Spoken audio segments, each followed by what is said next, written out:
रामवती चिल्लाते हुए कह रही थी। अरे कहाँ गए सब, जल्दी आओ, चिराग की दुल्हनिया आ गई। अरे अरे बाजा बजाओ, कोई सुनता क्यों नहीं। अरे फूल कहाँ रख दिए, बहू रानी का स्वागत करना है। गुड़िया आरती की थाली ले आ, तेरी भाभी की आरती करनी है। सोनाक्षी ये सब सुनकर बहुत खुश हो रही थी कि उसकी ससुराल में कितनी धूमधाम से उसका स्वागत हो रहा है। चिराग की माँ रामवती जानती थी कि उसके बेटे की दुल्हनिया बहुत रईस परिवार से आ रही है, इसलिए वह उसके स्वागत में कोई कमी नहीं छोड़ना चाहती थी।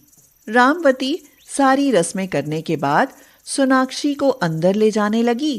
तभी उसे याद आया कि अभी तो बाहर एक गाड़ी दहेज के सामान से भरी खड़ी है। अरे कहाँ गए सबके सब, ये गाड़ी से सामान उतरवा कर अंदर हॉल में लगा दो। उस सामान में मेरा एक बक्सा भी है मम्मी जी, उसे हमारे कमरे में रखवा दीजिए। अरे कोई पहले गाड़ी से तो उतारे। सारा सामान उतर गया, वह बक्सा भी उतर गया जिसमें एक छोटा सा ताला भी लगा हुआ था। उसे देखकर रामवती का माथा ठनका। वह सोचने लगी, भला ये भी कोई बात हुई। हाँ, यहाँ कोई चोर उचक्के बसते हैं जो बक्से में ताला लगा कर दिया है। उस बक्से को देखकर सोनाक्षी की सांस ऊपर नीचे हो रही थी कि कहीं कोई उसे खोल कर देख ना ले। उसने मन ही मन भगवान से प्रार्थना करी, हे भगवान, किसी भी सूरत में मेरा बक्सा नहीं खुलना चाहिए, इसकी हिफाजत करना भगवान। चिराग, ये बक्सा कमरे में भिजवा दो। सोना, कब से देख रहा हूँ तुम्हारी नजर इसी बक्से पर है। ऐसा क्या लाई हो इस बक्से में? इस बक्से में वो ऐसा कुछ खास भी नहीं है। चलो रहने दो, बाद में पता चल जाएगा। कुछ देर बाद रामवती ने सारा दहेज का सामान देखा तो बहुत खुश हुई। सोनाक्षी के जितना दहेज अभी मोहल्ले पड़ोस में कोई बहू नहीं लाई थी। तभी रामवती की नजर उस बक्से पर गई और वह बोली, बहू, बक्से की चाबी गुड़िया को दे दो। हमारे यहाँ बहू का बक्सा खोलने की रस्म होती है और वह रस्म ननद करती है। गुड़िया, अपनी भाभी से चाबी लेकर बक्सा खोल दो। कैसी रस्म मम्मी जी? ये बक्सा तुम्हारी ननद खोलेगी और इसमें से जो भी कपड़ा गुड़िया पसंद करेगी ना, वह उसका ही होगा। सोनाक्षी मन ही मन सोचने लगी, कपड़े होते तो पूरा बक्सा ही पकड़ा देती, लेकिन इसमें जो है वो देखकर सब मेरा मजाक उड़ाएंगे, मुझ पर हंसेंगे। अब मैं क्या करूं? अरे इतना क्यों सोच रही हो बहू, चाबी दे दो गुड़िया को। मम्मी जी, मैं चाबी घर पर ही भूल आई और वैसे भी उसमें कपड़े नहीं है, मेरी ज़रूरत का कुछ सामान है। सोनाक्षी डर के मारे सारी बात एक ही सांस में बोल गई और उसके बाद तो उसने राहत की सांस ली। चलो कोई बात नहीं। चिराग, ये बक्सा उठाकर अपने कमरे में उठाकर ले जा। सोनाक्षी की आंखें खुशी से भर गईं, जैसे उसे कोई खोया हुआ खजाना मिल गया हो।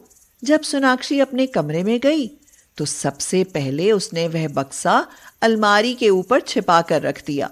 अगली दोपहर, बहू, आज तुम्हारी पहली रसोई है, अपने हाथ से कुछ मीठा बना लो। सोनाक्षी खाना बनाना तो जानती थी मगर खाना नहीं। उसे तो मैगी के अलावा कुछ पसंद ही नहीं था और इस समय तो उसे मैगी की बहुत जोर से तलब लगी थी। वह झटपट खीर बनाकर कमरे में गई, बक्से से मैगी निकाली और अपनी दहेज में मिले बिजली के चूल्हे पर बनाकर कमरे में ही खा ली। अब जाकर उसे कहीं सुकून सा मिला।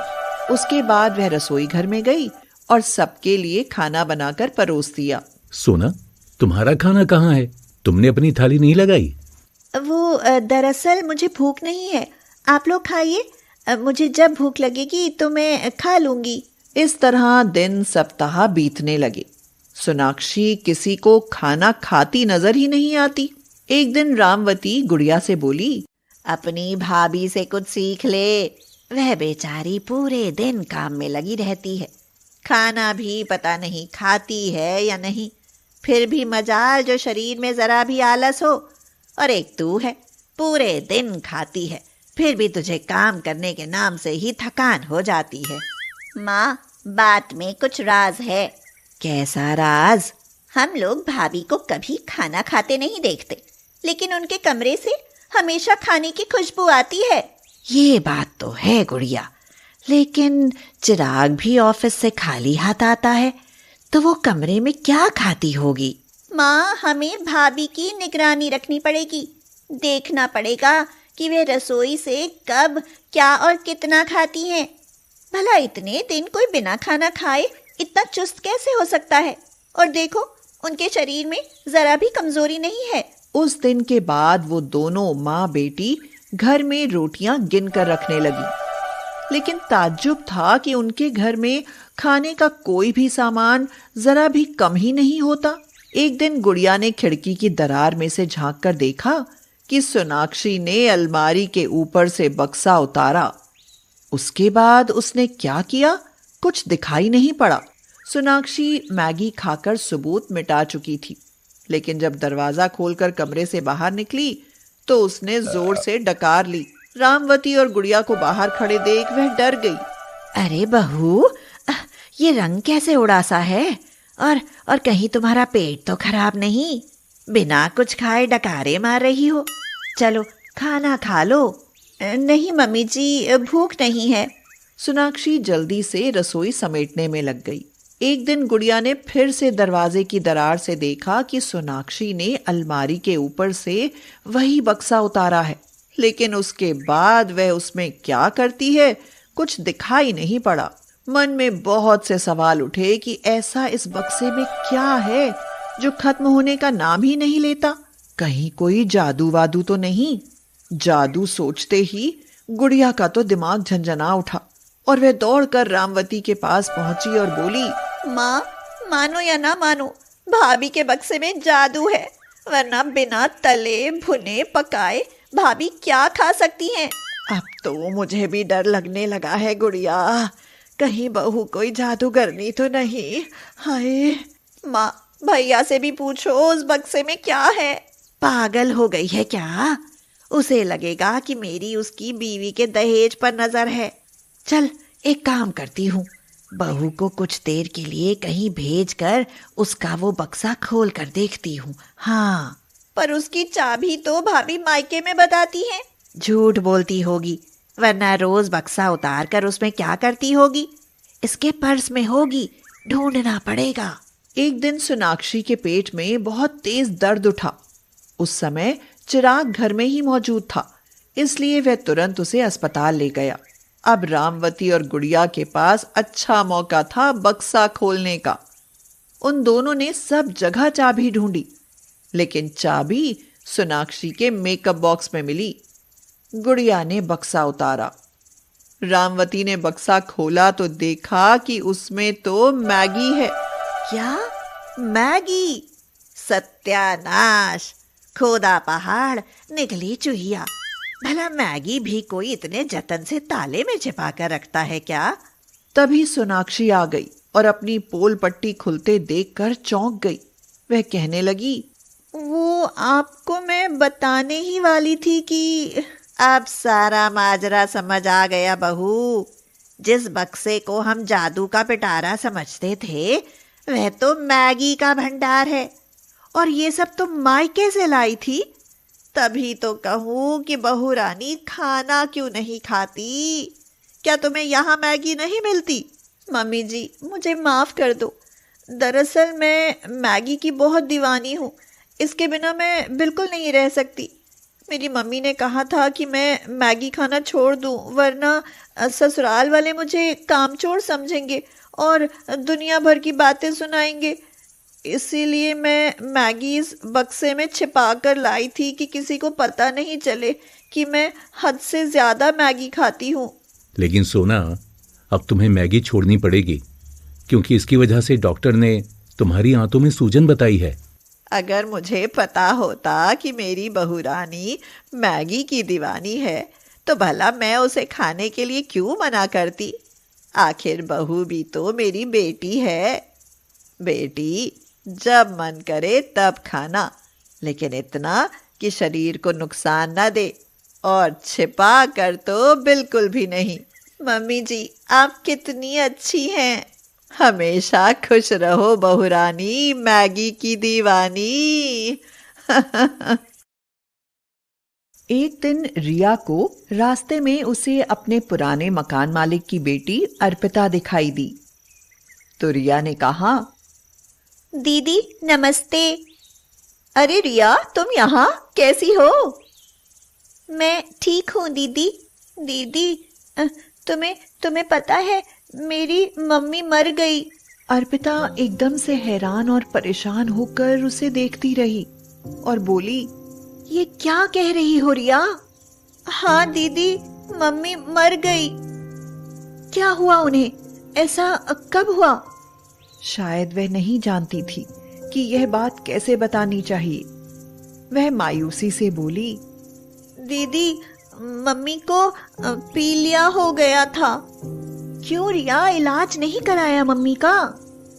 डॉक्टर ने खून चढ़ाने के लिए कहा था दीदी, पर पापा के पास पैसे ही नहीं थे। सच में उसकी बात सुनकर अर्पिता की आंखों में आंसू आ गए। भाई अभी सुधरा या नहीं? नहीं दीदी, बहुत नशा करता है, मुझे और छोटी बहन को मारता भी है। तो तुम्हारे पापा कुछ नहीं कहते? दीदी पापा रिक्शा चलाने चले जाते हैं, उनके सामने कुछ नहीं कहता। उफ, बहुत गलत हुआ तुम्हारे साथ। अब कहाँ रहती हो? जब से आपका मकान खाली किया है ना, तब से रेलवे लाइन के पीछे झुग्गी डालकर रहते हैं। पढ़ती हो? हाँ दीदी, 10वीं कक्षा में हूँ। छोटी बहन और भाई भी पढ़ रहे हैं। फीस के लिए पैसे कहाँ से आते हैं?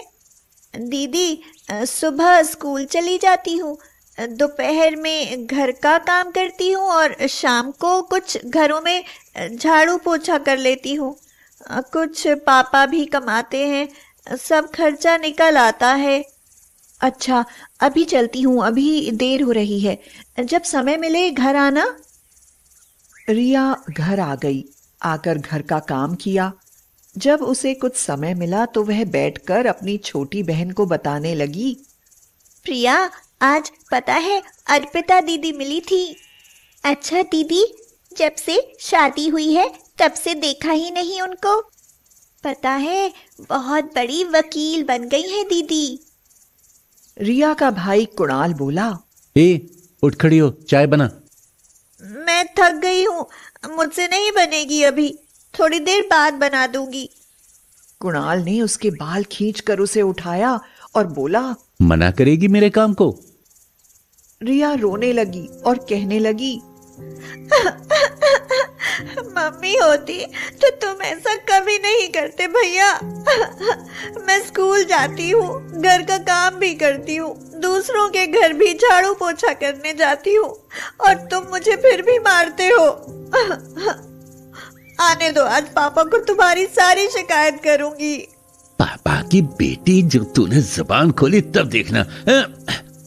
ये कहता हुआ कुणाल बाहर निकल गया। रिया के पापा महेश रिक्शा चलाकर शाम को घर आते हैं और रिया को आवाज देते हुए कहते हैं, रिया, ओ रिया, रिया बेटा पानी दे जरा, बड़ी प्यास लगी है। रिया पानी ले आई। वह बहुत उदास थी। महेश ने उससे पूछा, प्रिया और नकुल कहाँ हैं और कुणाल? पापा, प्रिया और नकुल सो गए हैं और कुणाल भाई बाहर ही होंगे। तू इतनी उदास क्यों है रिया? क्या अपनी मम्मी की याद आ रही है? पापा, मैं आपसे कुछ कहना चाहती हूँ। बता रिया। पापा, आप तो दिन में रिक्शा चलाने जाते हैं, पीछे से भैया मुझे मारते हैं। क्या? तूने मुझे पहले क्यों नहीं बताया? आने दो उसे, मैं बताता हूँ उसे। पापा, भाई नशे में चूर होते हैं, उन्हें कोई होश नहीं रहता। आप रहने दो, वो आपसे भी लड़ बैठेंगे। तेरी मम्मी के बाद सब बर्बाद हो गया। अभी मेरे पास इतना पैसा नहीं कि तेरी शादी कर सकूं। तुझे अपने आप को और अपनी छोटी बहन को संभाल कर रखना होगा। पापा, आप चिंता न करें, मैं अपना और अपने छोटे भाई का ख्याल अच्छे से रखूंगी। लेकिन कुणाल भाई बिगड़ चुके हैं। चारों तरफ बदनामी होती है कि वे नशा करते हैं। बेटी, तुम तीनों पढ़ो लिखो और काबिल बनो। मुझसे जितना हो सकेगा मैं मेहनत करूंगा और तुम्हें पढ़ाऊंगा। पापा, मैं बेशक एक गरीब लड़की हूँ, लेकिन कभी कोई ऐसा काम नहीं करूंगी जिससे आपकी बदनामी हो। मुझे तुझ पर गर्व है। समय बीतने लगा। रिया ने 10वीं में प्रथम स्थान प्राप्त किया। अब वह पढ़ाई में और भी ज्यादा मेहनत करने लगी। खुद भी पढ़ती और साथ में अपने छोटे भाई को भी पढ़ाती। लेकिन कुणाल की हरकतें बढ़ती ही जा रही थी। वह शराब पीकर रिया के साथ मारपीट भी करता था। एक दिन अब रिया अर्पिता के पास गई। अर्पिता ने उसका हालचाल पूछा तो रिया रो पड़ी। क्या हुआ रिया, मुझे चुप होकर बताओ तो। दीदी, अगर मम्मी जिंदा होती तो मैं उन्हें ये सब बताती। मैं भी तुमसे बड़ी हूं, मुझे बता सकती हो। दीदी, कुणाल भाई की हरकतें बढ़ती जा रही हैं। पापा कुछ कहते हैं तो पापा को भी मारने दौड़ते हैं। अब की बार वह कुछ करे तो मुझे बताना, मैं उसे नशा मुक्ति केंद्र में डलवा दूंगी। और सुनो, हमारे यहाँ कुछ छोटे बच्चे हैं, तुम उन्हें ट्यूशन पढ़ा दो। उससे तुम्हें किसी के घर झाड़ू पोछा करने की जरूरत नहीं पड़ेगी। ठीक है दीदी, मैं कल से पढ़ा दूंगी, आप भेज देना। रिया के दिल में अर्पिता ने एक उम्मीद जगाई। वह बहुत खुश थी। उसने दूसरों के घर काम करना बंद कर दिया। अब वह बच्चों को ट्यूशन देने लगी। धीरे धीरे बच्चों की संख्या बढ़ने लगी और उसकी खूब आमदनी होने लगी। 12वीं करने के बाद अर्पिता ने रिया को अपने पास कचहरी में ही नौकरी दिलवा दी। अब वह नौकरी भी करती और साथ में पढ़ाई भी। अपने बड़े भाई से तंग आकर उसने अर्पिता दीदी की मदद से उसे नशा मुक्ति केंद्र में डलवा दिया। अब सब कुछ अच्छा होता जा रहा था। गरीबी के बादल छटने लगे। 2-3 सालों में ही काया पलट होने लगी। कई सालों के संघर्ष के बाद रिया अब सरकारी वकील बन चुकी थी। रिया अपने पापा से बोली, पापा, अब आप रिक्शा नहीं चलाओगे। अब मैं इतना कमा लेती हूँ कि घर का खर्चा आराम से चल जाएगा। प्रिया और नकुल को भी कोई कमी नहीं रहेगी। लेकिन बेटा, अभी मैं इतना बूढ़ा नहीं हूं कि बैठकर खाऊं। कोई कहेगा कि बेटी की कमाई खा रहा है। पापा, आपने हमें पढ़ाने के लिए इतनी मेहनत की है, कोई क्या कहेगा मुझे फर्क नहीं पड़ता। सोच रही हूँ आपकी एक दुकान खुलवा दूँ, फिर यहीं बैठे हुए काम कर लेना, ज्यादा मेहनत नहीं करनी पड़ेगी। वहीं रिया की मुलाकात उसके सहकर्मी अक्षत से होती है, जो रिया को बहुत पसंद करता है। एक दिन वह रिया से कहता है, रिया, मैं तुम्हें पसंद करता हूं और तुमसे शादी करना चाहता हूं। क्या तुम मुझसे शादी करोगी? अक्षत, आप ये जानते होंगे कि मैं वकील हूँ। बहुत संघर्ष के बाद मैं यहाँ तक पहुँची हूँ। मुझे वकील बने अभी कुछ ही दिन हुए हैं। सच तो ये है कि मैं एक रिक्शा चलाने वाले गरीब बाप की बेटी हूँ। आपको आपके लेवल की और लड़कियां मिल जाएंगी। मेरे पापा दहेज दें, उनमें इतना सामर्थ्य नहीं है। अभी मेरे सिर पर मेरे भाई बहन की जिम्मेदारी भी है। रिया, तुमने मुझे गलत समझा। तुम्हारे इसी संघर्ष के कारण मैं तुम्हें पसंद करने लगा हूं। यहां ऑफिस में सब लोगों ने बताया कि तुमने किस तरह यह सफलता हासिल की है। और रही बात तुम्हारे भाई बहन की, वो जितनी जिम्मेदारी तुम्हारी है उतनी ही मेरी भी होंगी। मैं हर कदम पर तुम्हारा साथ दूंगा। रिया की आंखों में खुशी के आंसू थे। उसने अक्षत को अपने पापा से मिलवाया। महेश ने उन दोनों को आशीर्वाद दिया और अक्षत से कहा, बेटा, ये मेरी बेटी ही नहीं, मेरी जान है। इसका हमेशा ख्याल रखना। अक्षत बोला, पापा जी, शादी के बाद हम सब लोग साथ ही रहेंगे। देख लीजिएगा मैं आपकी बेटी का कितनी अच्छी तरह से ख्याल रखूंगा। रिया और अक्षत की शादी हो गई और फिर सब लोग खुशी खुशी रहने लगे। गरीबी की वजह से बहुत सी बेटियां आगे नहीं बढ़ पाती हैं, लेकिन अपनी मेहनत से कुछ बेटियां अपना मुकद्दर बदल देती हैं और पढ़ लिख कर अपने पैरों पर खड़ी होकर अपने परिवार की भी गरीबी